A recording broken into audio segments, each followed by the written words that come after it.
everybody, and welcome to another episode of Reluctant Hero podcast. My name is Pauline Dugald. I am the chief creator here. I have been creating this podcast with an intention to inspire others to look at things from a different perspective, to consider their life's journey as a hero path where we encounter opponents, where we encounter resistance. And I interview people to gather stories and share them so that others can get some inspiration and some excitement by looking at what others did in their life and how they encountered resistance and reluctance, how they overcame it, so that people who are going through their dark night of the soul also can find that hope and way to continue going through that resistance, overcome it, and get to the other side and be inspired and become new versions of themselves. So in this episode, I have Rodger Friedman. Rodger has been called by others as a hardcore conservative. He's also been called Equal Opportunity Critic. He has written a number of books that we'll talk about later. And he has also had experience in retirement wealth management. So, Rodger, from all of them that I explained, what else can you add to introduce yourself to the audience? Well, Pauline, my hero's path has a lot of zigzags to it. Okay. Unlike you, I grew up in the heart of New York City in Manhattan. My dad was an entrepreneur. He took over his parents' small laundry right next to Times Square. So it's the whole theater district, Times Square, and there's a little laundry, Norton's Laundry and Dry Cleaning. And I watched my dad turn that little two-employee shop into basically a factory with 45 workers, 3 or 4 trucks, and doing work for hospitals, theaters, and rich people living at Trump Tower, and all these different places. And I watched my dad methodically build that business. My mom died when I was 12. And so that I didn't get into too much trouble, my dad said, "You're going to do your homework after school at the store. So you're going to come from work, from school, and you're going to be in the store where I can keep an eye on you," because he didn't trust me. I was a solid B minus student. I was at my best. So I would watch every day. My dad had a spiral notebook, and every day he put down his to-do list, which I thought was kind of a cool thing to do, because everyone forgets a lot of stuff. And he would then rank them A's, B's, and C's. Get the most important stuff done first thing in the morning, which is Brian Tracy's Eat Your Frog, the worst, biggest, ugliest frog first, and then the rest of the day is simple. And I would watch my dad do this. He built a wonderful business. Would I like to take it over? No, Dad, that's not what I want to do. So at the time, I really wasn't getting along with him all that well when I was in high school. So because I paid a lot of my own way, when it came to college, I looked at State University of New York, which is the state system in New York, and which was very cheap at the time. I think credits, Pauline, were $60 each. I think now they're like $1,200 each. I don't know. Well, anyway, I chose my college based on 3 things. Number one, it was far away from my father. Number two, it was in New York State. Number three, that I got an invitation from the college. And mind you, I did not get many invitations. I think for a while I framed my Harvard rejection and my Berkeley, Yale, and Princeton rejections. Just so I had something on the wall to go, hey, that's me. Okay. So that's kind of how my journey started, but that's when I made a very, very poor error in judgment. And I became a political science major. Probably the worst use of nearly 4 years that I've ever had in my life. What was I thinking? I was going to get out of college. I'd open the New York Times and see an ad, political scientist wanted. No experience necessary, starting salary 100,000. Guess how many ads I saw? Zero. So I became a management trainee for E.F. Hutton, kind of like a Merrill Lynch. And I stayed with them for decades. And one company was bought by another, by another, by another, and eventually I became a senior vice president of wealth management at Morgan Stanley and a senior investment management consultant at Smith Barney. So I've done this for decades. I'll retire soon enough, not yet, but I still enjoy what I do. But I've gotten into very political sphere of influence at this point because I look around and I know I've spoken with Canadian podcasters as well. And we look around at our countries in North America and say, something's broken here. Something needs to be fixed. There needs to be a turn so that we go onto a different path. And what I think that Canadians are experiencing, as well as Americans, is willful blindness. And I'll stop there because I think that you kind of agree with me.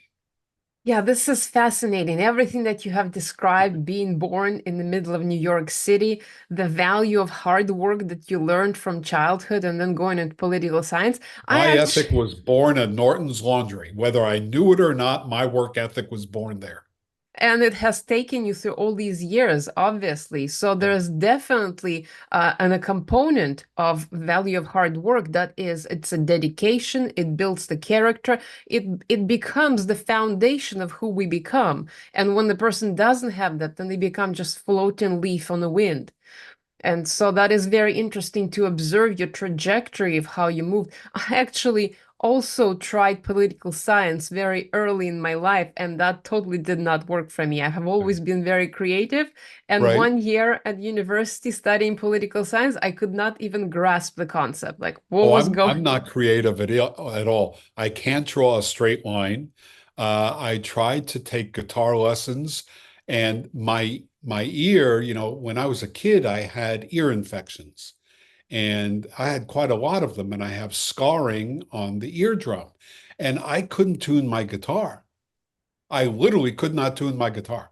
So it was like, okay, that's gone. But one thing that I did want to mention, going back to the work ethic, I think the best lesson I ever learned was that if you don't feel like doing something, kind of like the lazy gene, if you don't feel like doing something, that is the number one reason to get up and do it. And that could mean going to the gym. I don't feel like it. That's the reason you need to go, is because you don't feel like it. You need to do what you don't feel like doing. Yeah, this is actually very critical distinction because sometimes we know that we like something and we are passionate about, but sometimes we just don't feel like doing it. But Yeah, there are other times when you just don't feel like it's your thing.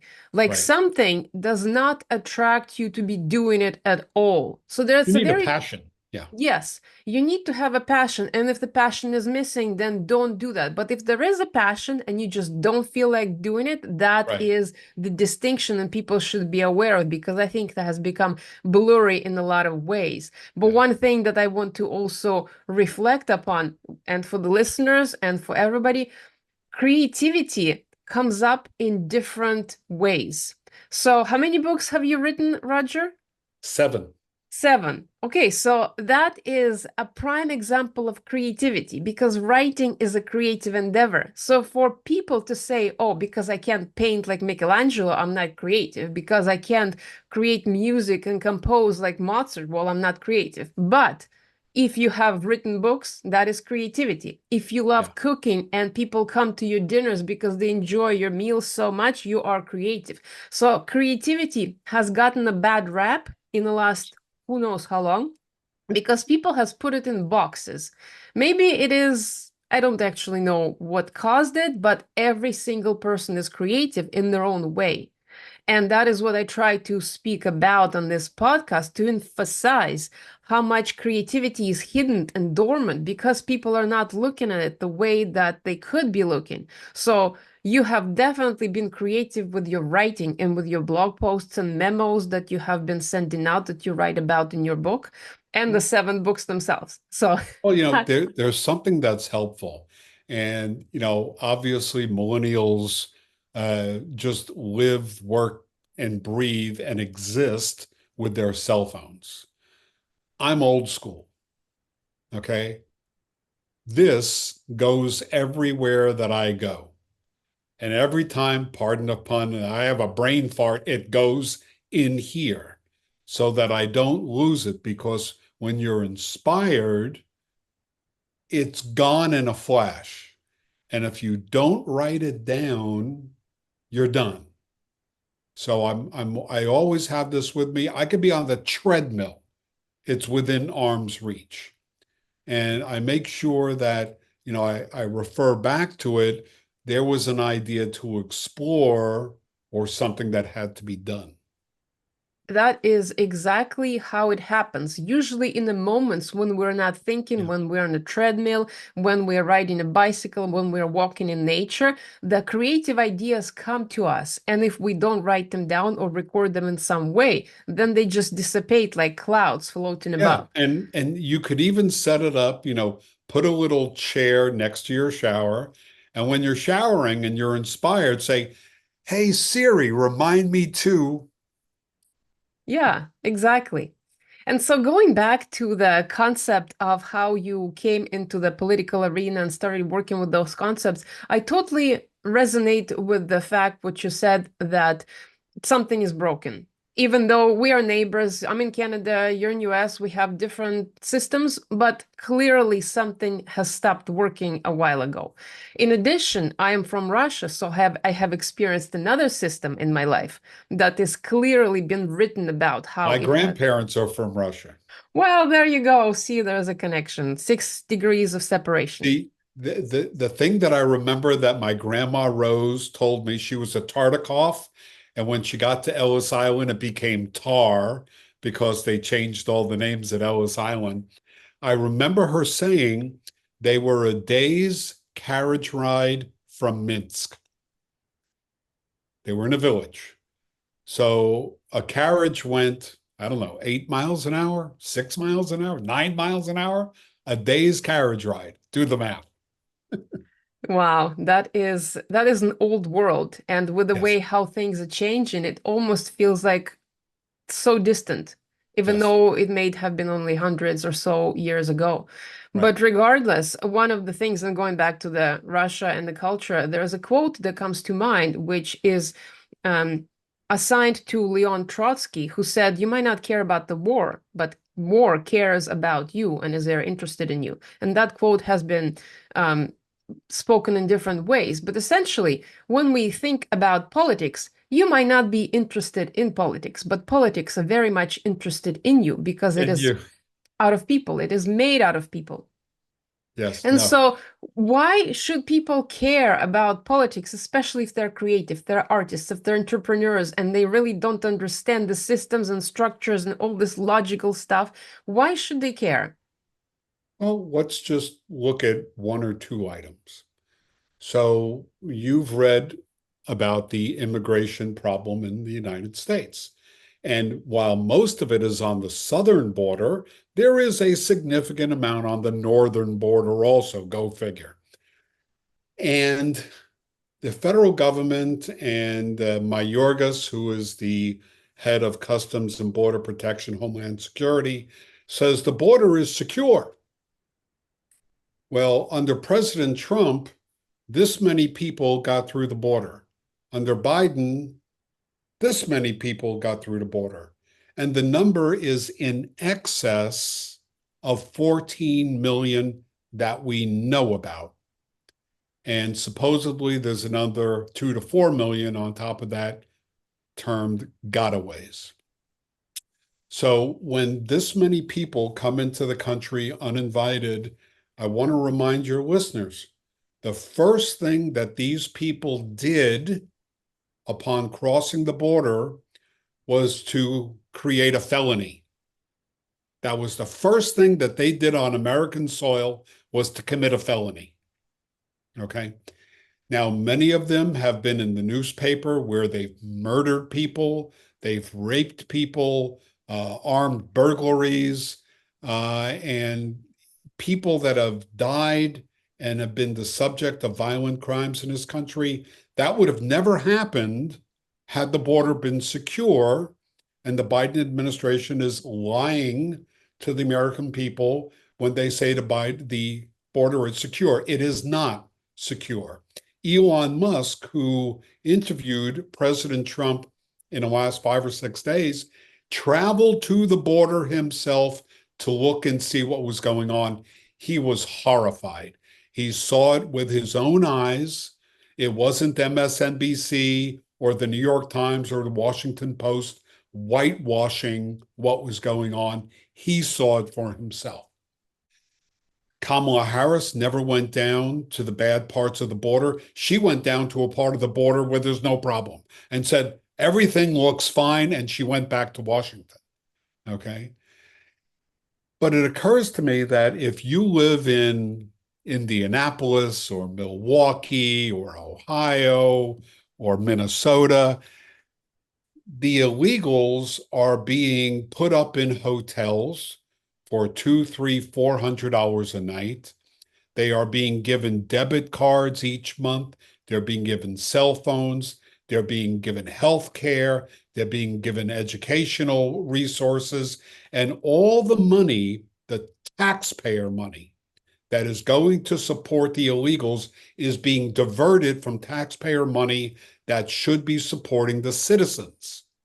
I read recently, I think it was in Oregon or Colorado, I'm not sure, where the Department of Motor Vehicles cut their hours, the community centers cut their hours because parts of their budgets were moved to pay for illegals. And no, they are not newcomers, Pauline. They are illegal aliens. I call them as I see them. So this is a direct effect on the artist, the musician, who cannot walk down the street without, look what's going on in San Francisco, cannot walk down the street without being accosted by illegals who should never have been allowed to enter the country. Yeah, that is definitely, and it has been noted in other countries as well. In Europe, is the same Yes. situation that is happening. So it's a worldwide phenomenon that it seems.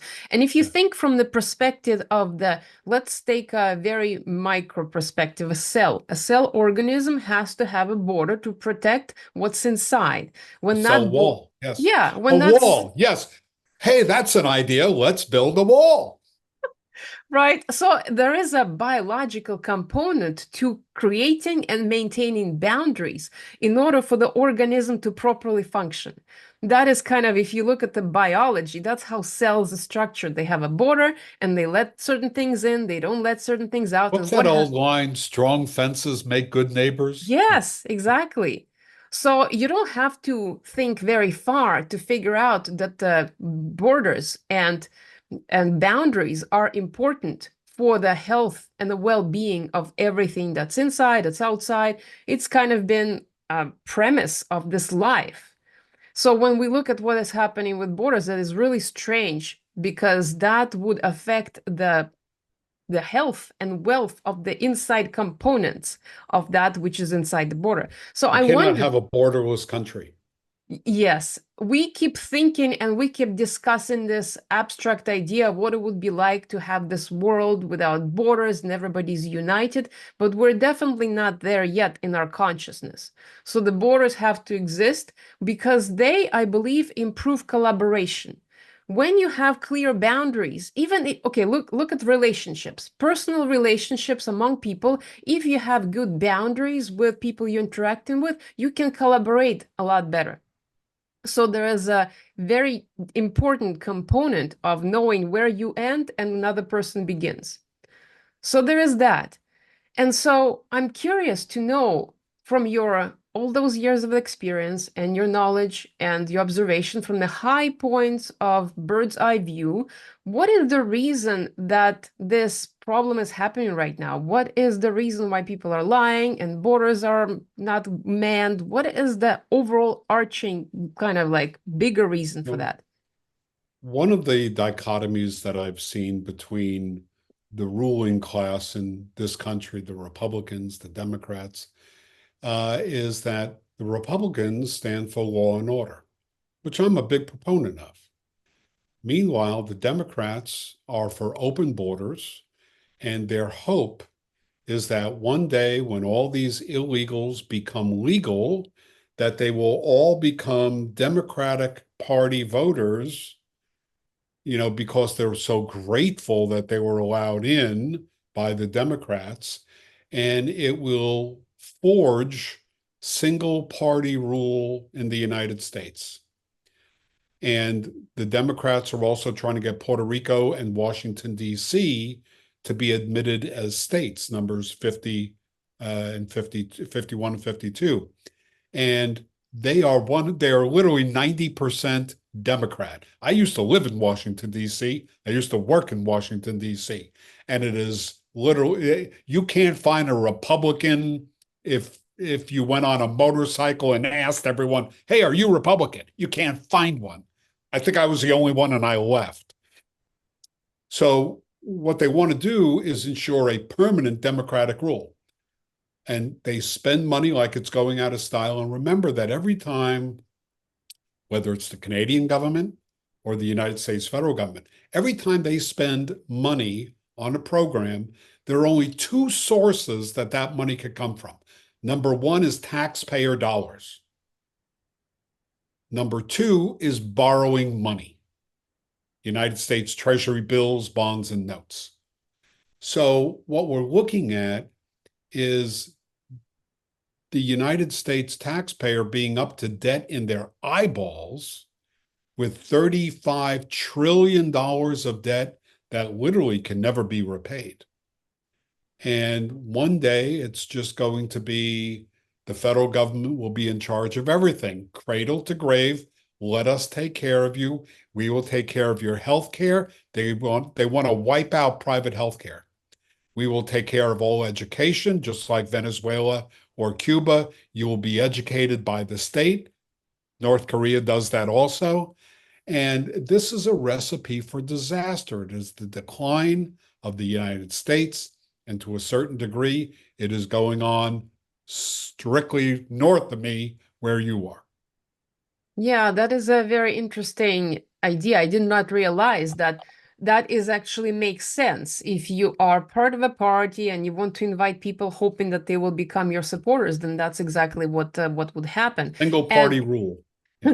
yeah, well, didn't we have a history of one party rule at some point and somewhere in the world and how well that turned out? Yeah, it doesn't work out particularly well. And I was just, I was working on my Equal Opportunity Times that I send out twice a month to everybody.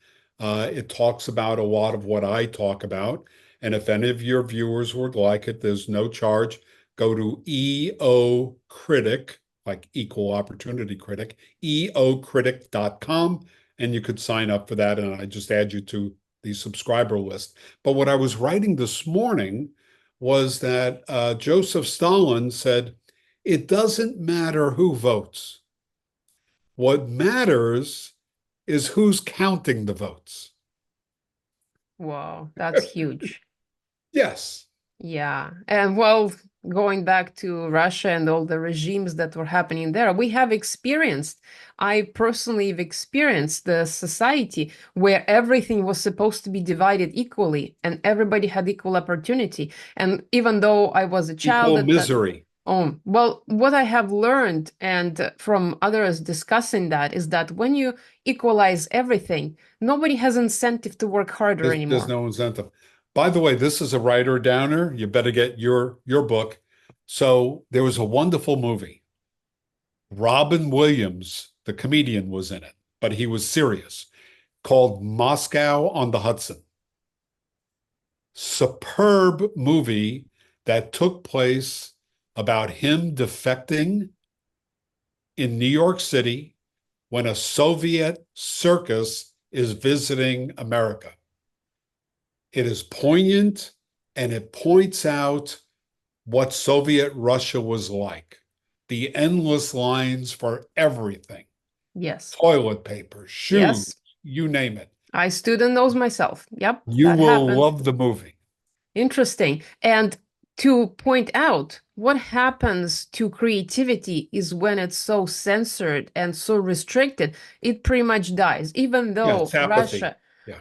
well, Russia is full of creative people, it's full of passion, but what has happened to it over the years, it's like the arts have been sponsored by state for many, many years.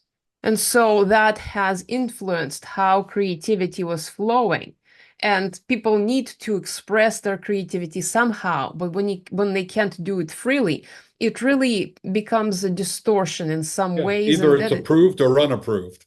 Right. yes. And so for anybody who's creative and thinking, well, that was in the past, it doesn't affect me anymore. But any oppression of the free speech, any oppression of the free expression of creative authenticity will affect the artist and Yeah. then everybody else around them.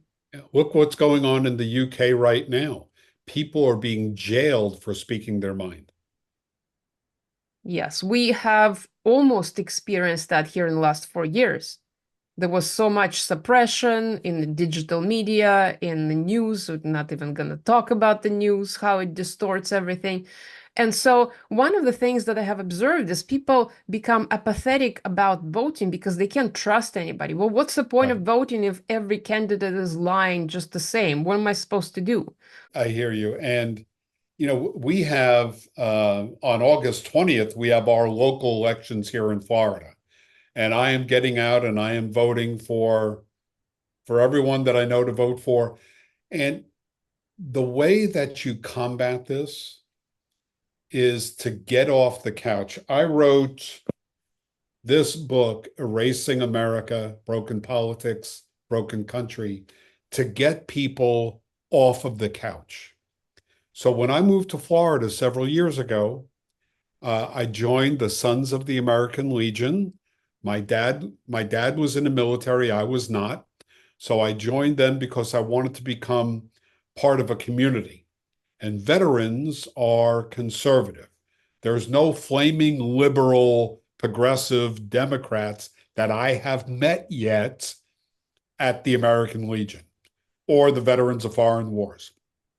I go to meetings, Republican meetings. I was at one last night and I met and gave this book to my Congresswoman, Anna Paulina Luna, who's a fireball and a veteran and conservative.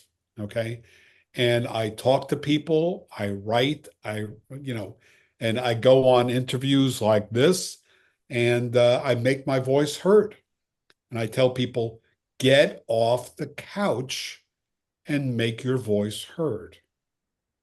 Absolutely. That is so important to educate yourself in understanding what it is that you're dealing with and then do the best that you can, make the best educational decision Yeah. of what you think, because without that, you don't even have a chance. So at least you have to become aware and educate yourself as best as you can, even though it seems overwhelming, even though it seems very hard to educate yourself when everybody seems to be lying. How can people simplify their own way of learning the truth that you can perceive in this mass of information?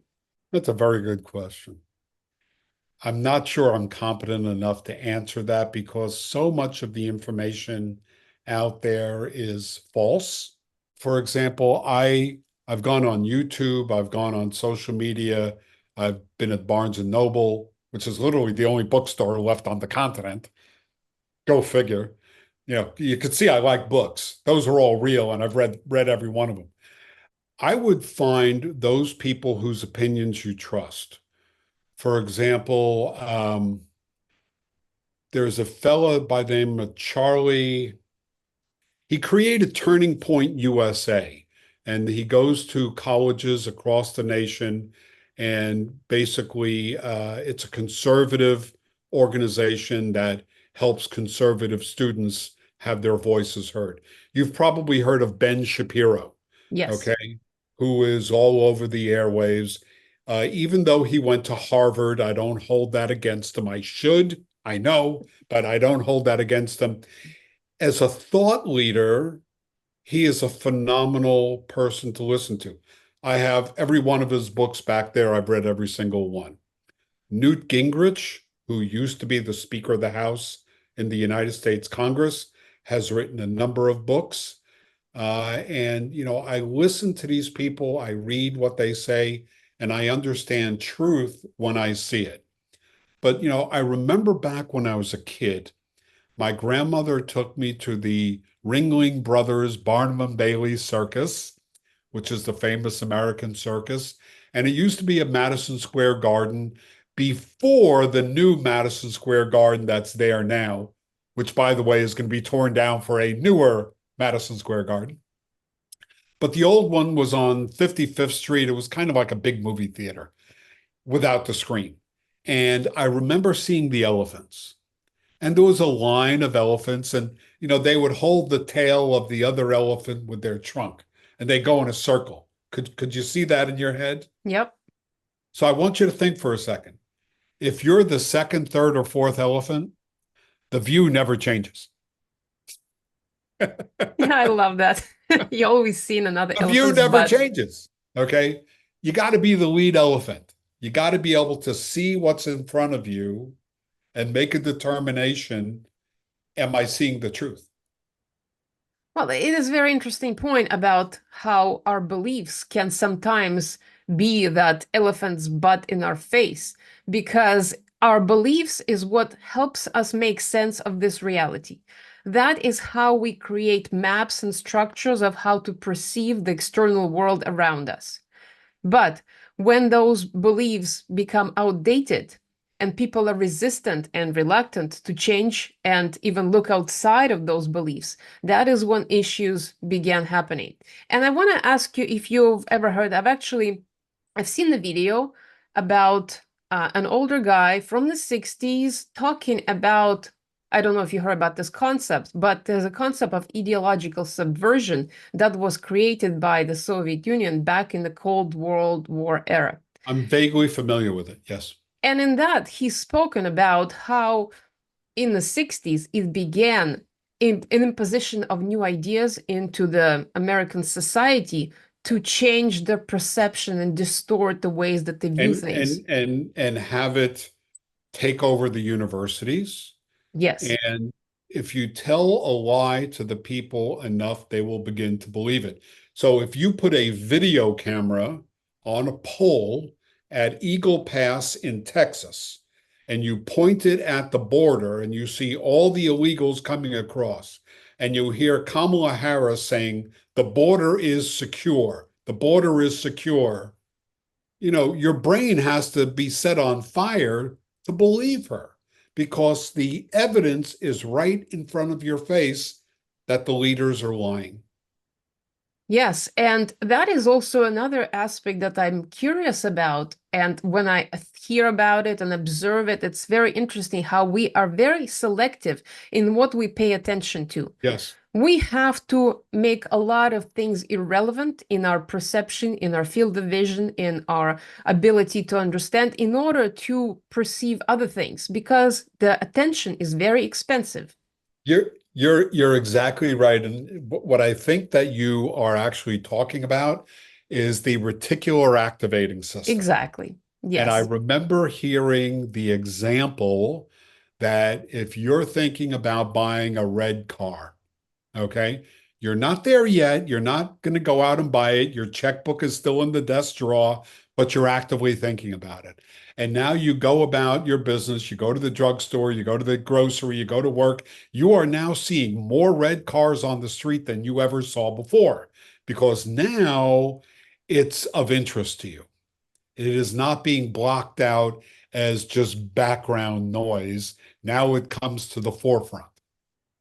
It is a filtering system, and we Yes. need those filters in order to function properly. And in a Yes. way, when the creative ideas come to us from our higher self or a bigger version of ourselves and make us think about something like this red car and make us focus on it and derive passion, everything else becomes irrelevant. But what we have observed is those aspects and those systems can be hijacked by Yes. others Yes. by inserting and creating ideas in our Mental mind. hijacking. Yes. Yes. And that maybe that is what has been happening in the world. This, Maybe, maybe they I, took over the media and the media whitewashes what is going on. So it has actively been happening for a very long time. I always like to presuppose everything as a hypothesis without stating everything in because I never know for sure what is going on. So I like to hypothesize and then I like to test those hypotheses and see. But it has been definitely more true than not that the media has been distorting things for a long time in order to scare people because people in fear are much easier to control. Yeah. And, you're dealing with what's his name, Trudeau? Yes. Okay. So there's a phrase that I use often that I wish I didn't use. I'd rather not use it at all, but I will tell it to you. Never underestimate the stupidity of the American voter. And I think it would actually be a beneficial use north of me as well. Yes, unfortunately, it has not been, Unfortunately, yes. Yes. and a lot of people are talking about it without me even mentioning. I mean, there's issues on the table for sure. And so, for those of us that are listening, and anybody who is interested in expanding their mind a little more, you one of the things that you talk about is how to deal with those crazed liberals that you call them. Well, how to deal with the people who are not on the same page, who don't seem to want to recognize what is happening in terms of different perspectives and views, and people who have been so ingrained in this mentality that is not serving us. How to best deal Well, with I them? I asked them questions. I asked them very, very difficult questions that they're not going to be asked on YouTube. The first thing I asked them was, there's a sentence out there that you may not have heard in college. It says that socialism is the path to communism. And I asked them, do you agree with that? And what I hear every time is, oh, no, no, no, no. Communism's bad. Socialism is good. Well, Karl Marx said that. And then they look at me like, huh? I said, let me ask you another question. Are you in favor of people that are not US citizens receiving Medicare, Medicaid, free college educations, a basic universal income, and housing assistance? They generally say yes. So people that snuck in under the fence are entitled to all the benefits of US citizenship, even though they're not US citizens. And I ask these hard questions. I'm like, okay, so who's going to pay for it? The corporations, the American taxpayer, and the rich, because obviously the rich aren't paying their fair share. So, we hear that all the time. You hear that in Canada, but no one's ever told me what the fair share is. So right now, the richest 10% of people in the United States pay over 70% of US taxes. So let me ask you a question. What is the fair share? Is it 95%? Is it 100%? What is the fair share? If I pay $100,000 or $200,000 a year in taxes, are you telling me I am underpaying my taxes? Yeah, that is a very complex issue. And I make them think what really hits home is, the the newspapers have focused on young women at universities who have been murdered by illegals. So, what are you going to tell the family of that person because a Venezuelan or a Colombian or San Salvadorian illegal was allowed to stay in the country? If they were turned back like they should have under American law, that child would be at the dinner table with their parents. Instead, they were buried and there was a funeral and they died. What are you going to tell that person? Yeah, it So is I ask very very hard questions. that is, well, asking questions in general is the best way to have conversations because that allows for some kind of communication to happen. When people just state facts and want to insist on their own opinion, that's kind of where things get broken and don't work as well. And the funny thing that you mentioned that makes me think about, when people cross the border illegally, they create felony by that act of illegally crossing. They don't even have to create an actual felony afterwards to have this energy of inherent felony in the act of crossing. Yes, So yes. that distorts already their whatever energetic field that you want to call it, And that and their intention. and you remember you were talking before about mental hijacking. Chuck Schumer, who is the Democratic head of the United States Senate, said that illegal immigration is good because they take jobs that Americans don't want. I mean, if I had a rolled up newspaper, I would smack them upside the head and tell them, hey, quit the Senate. You've been there for 190 years. Why don't you sit on a bench at Walmart and be a greeter because you're an idiot and you don't belong in a position of power? Okay. Or there's a nice nursing home with your name on it. Okay. It's willful blindness and mental hijacking. Well, willful blindness is the thing. And Jordan Peterson actually talks about that a lot. He's another one like Ben Shapiro. Listen to Jordan Peterson. He's wonderful. And he's one of yours. Yes, he is. And he had so much controversy on him, my Oh, goodness. yeah. But Yeah. he strives to speak the truth and he always goes back to the history of 20th century and all the atrocities that has been happening before. And we have historical records of that. And Yes. people seem to be ignoring that. And so he talks about this willful blindness in the case of many different levels. And Yeah. even in mythology, he always talks about Egyptian mythology and how the willful blindness caused the dissipation of the state, etc. But it is one of the major components of, like, maybe it is a side step of that filtration system, the reticular activation system, that causes us to have willful blindness in order to make a lot of things irrelevant. Yeah. But you can't filter out the truth You can ignore it, but it will come out eventually. at your own peril and your Yeah. children's peril and your grandchildren's peril. Well, I like to say this quote often that the freedom is not actually free. It has to be paid for in blood. Yes, and a lot of our ancestors have paid for the freedom that we are experiencing right now with their own blood, sweat, and tears. Let me give you an example, and it is that I saw this, it's ridiculous. So the LBTGQ plus, I probably messed it up. I apologize to anyone. That community has been very, very vocal about Palestinians and Hamas, and they're in favor of them and they're against Israel. Fine, everyone has their opinion.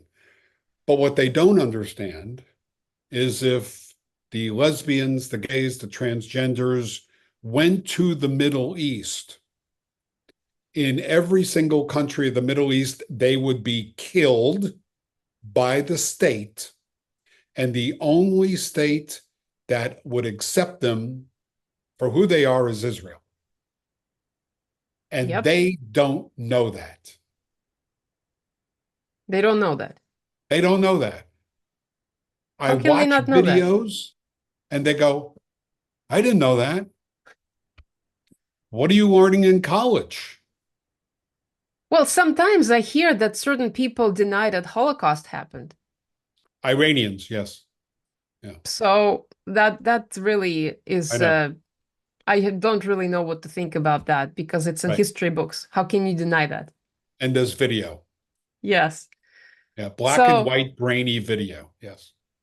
but the fact is that the generation that knows all about it is slowly exiting the earth, to say Yes, it you're absolutely lightly. right. And what will happen to the next generation who is not prone to reading books, who probably doesn't care about watching those grainy old videos, and they like to live in this bubble of fantasy where they're not really connected to reality? What will happen then? Pauline, let me give you an idea that I've been trying to spread around. We did it in my own family. The idea is to sit down with your grandparents or the oldest family member still alive and interview them, whether audio or video, and make sure those interviews get in a vault or a lockbox or a safe deposit box so that they are kept by the family literally forever, so that that vital history is not lost. Yes, that is a very good idea, and everybody should do that. And they should do it in multiple media formats because we don't know what's going to happen with the technology. We thought the CD is going to be around forever. We thought the tape recorders are going to be around forever. And now you can't Yeah. even find a Yeah. tape record We player. we used a cassette recorder with my grandmother, and then we moved it onto a CD. So we still have it. Lord knows what I'm going to put it on to next. I have no idea. Yeah, so that is something to think about. And the digital files do have ability to kind of last for a while, but with this technological But without advancement, electricity, digital files are, well, without electricity. yes, if you think about it, it is very easy right now, and has been in the past as well, to completely erase civilization. If something happens, the books they can dissipate and wither in a matter of months. Although I do have an idea for you. It was just my birthday around 4 weeks ago. And my daughter sent me this. Dad, I Wow. want to hear your story. She probably got it on Amazon or something. I don't know. And this weekend, I'm going to start to fill it in. Okay. And it's all about my siblings, my parents, my grandparents, my favorite movies, who my friends were when I was in school, my work, my career, my teenage years, all sorts of stuff. And it's like, this is a really cool gift. And I'm going to spend years filling it out. Yeah, that is absolutely. It's a journal that's called Dad, I Want to Know Your Story. Yeah, It has prompts. And it has prompts. Yeah, I have a similar thing that I'm filling out, which is the Becoming Journal by Michelle Obama that has prompts about writing about what you believe in, what your history has been like. And I right. found it to be very interesting to delve in those deeper questions about what has led me to the current point in my life, what kind of experiences that have caused me to become who I am. That is why it's called Becoming. Because So. I'm assuming 25 years from now, I won't be here.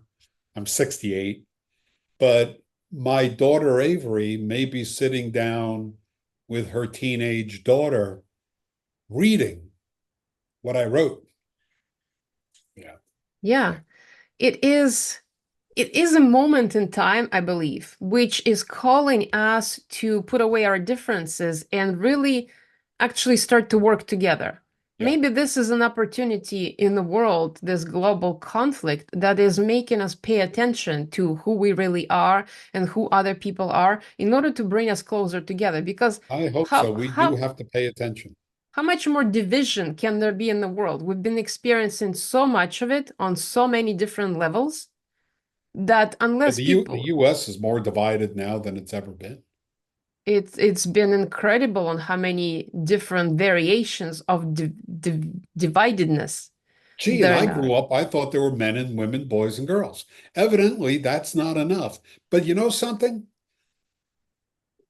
I remember my sixth grade teacher, Mrs. Baker. I don't think she had a first name. It was just Mrs. Baker.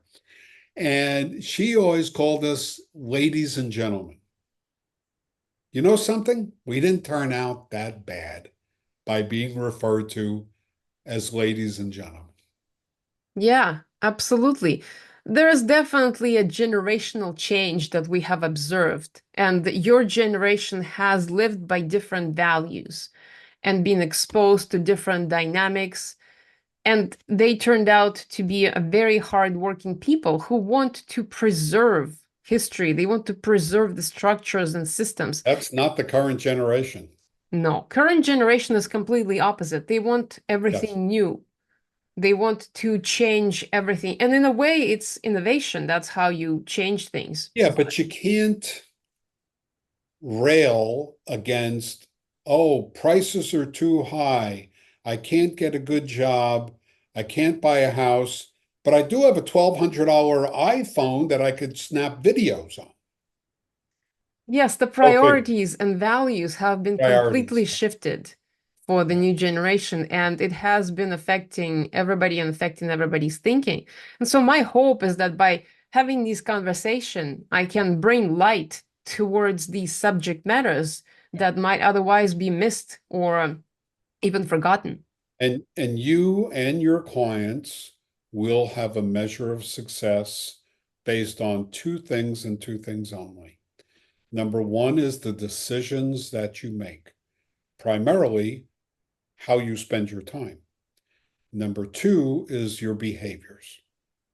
So it's decisions and behaviors, whether you're going to stay in the ghetto, whether you're going to be a college dropout, whether you're going to be an entrepreneur, whether you're going to have $12 million. It's all decisions and behaviors. It's not because you're black or white or tan or purple or fat or skinny or Jewish or Catholic or how many testicles somebody has or whatever. Okay. It's not that. It's decisions and behavior. And all those things come from the exactly same place, which is beliefs. Yeah. The beliefs that a person has determines what kind of decisions they make and what kind of behaviors they do, because beliefs cause emotions and emotions cause thoughts and they cause actions. So You you should get have, a t-shirt. How screwed up are your belief systems today? yes, absolutely, because one of the things that I've learned as I've been searching far and wide to understand this belief system structure, and because I work with my clients on optimizing and peak performance aspects, that is my passion. I love helping people become more of themselves. And I've been looking into this, what causes beliefs to become what they are. And a lot of time, it is not even your own beliefs. You just inherit them from your environment. You inherit them from people around you. And at the core of those beliefs lies the self-worth wound that requires external validation. So people choose to believe things that may they think will get them approval. Yeah. And in closing, if we were to really wrap up this conversation and leave it on a positive and inspirational note for the people who are listening, what would be your message to leave them with all your years of experience and your wisdom and everything that you have seen and wrote about? What can you share with the listeners about the world and their role in it? I'm going to give you something to consider. And I don't remember if it was Jim Rohn or Brian Tracy that taught me this. He said, if you take a glass of water and you pour dirt in it, think of it as your brain, your mind. You have dirty water, you have bad thoughts. But if you keep putting clean water in, eventually, Darren Hardy told me this, Entrepreneur Magazine. So it was Darren Hardy. And he said, if you pour enough clean water in, eventually all the dirt will be out and you'll have clean water. So you got to keep putting well-crafted, intelligent, truthful information into your head and not allow the crap in.